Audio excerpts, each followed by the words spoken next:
Hello everyone on YouTube. It's been a minute since I did a video on here, but I figured I'm wearing my Spider-Man shirt, so I remembered that I actually made web shooters a while ago. I had this toy web shooter and it had a cool shooting mechanism, so I thought I'd use that. And I made this cool case yeah, for it because I thought I'd go all in and just do something cool. So here it is. Part one, obviously the main shooter. I have the spring from the old web shooter that I was talking about and the lever mechanism I used from that, and then I built it into this. I designed this whole thing on Fusion 360, so I highly recommend. And then I have this spooling mechanism.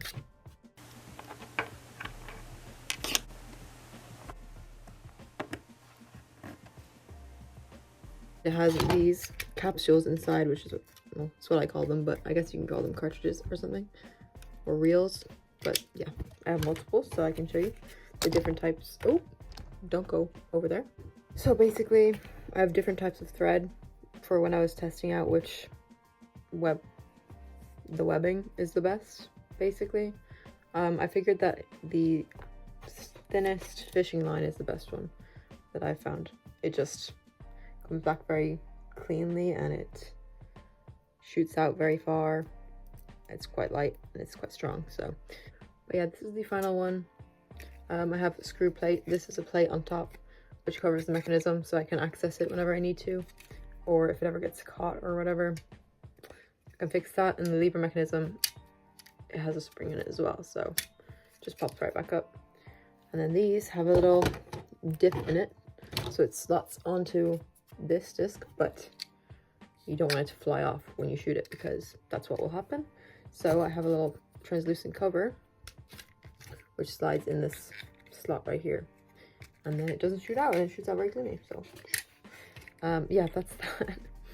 And then you've got a strap on the bottom, and if you get the reference, it kind of looks like the one from Homecoming, but that's just kind of the general direction that I was going for the design. Then we've got the back plate here.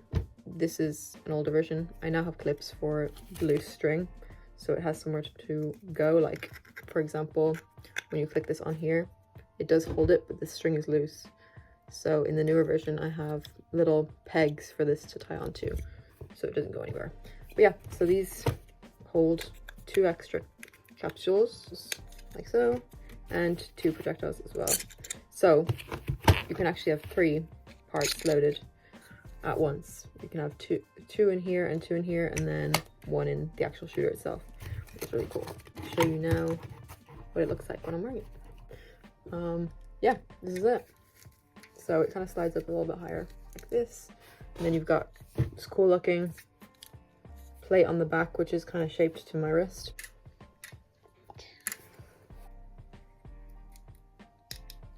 All right, we got it on, and then we put the cover on top, and boom, you're locked and loaded. And there. So the idea is that it actually works like how you'd imagine like a real web shooter to work. It doesn't have a retractable mechanism. I know people always want that, but in the future, I did include this as a capsule as well. It fits this perfectly, so if I do get a stronger coil, I could theoretically kind of use it, or I have an idea for a mechanism for that, but I don't know, it just seems like excess work for like no reason. But the idea is that it actually works like a real web shooter. Spider-Man can't just retract his webs, he kind of just pulls them back. So I kind of like that idea in the end more.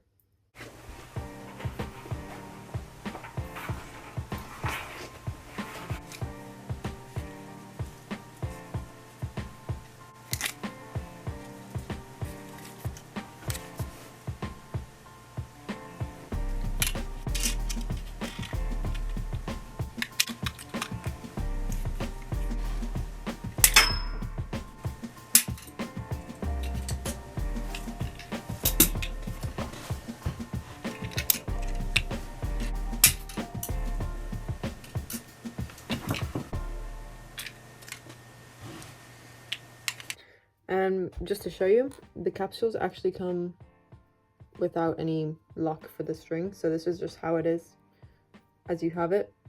So if you were to just freely shoot in the air, it would come out like how you imagine it would. out of a web shooter for real, it will just shoot out fully if you don't grab onto it, and it will shoot away. So you kind of have to grab onto it. Boom. I might do some different colorways or different designs in the future, but this is it right now. But yeah, that was it for this video. I know it's a short one, but I figured I am neglecting YouTube, so there's something. Have a nice day.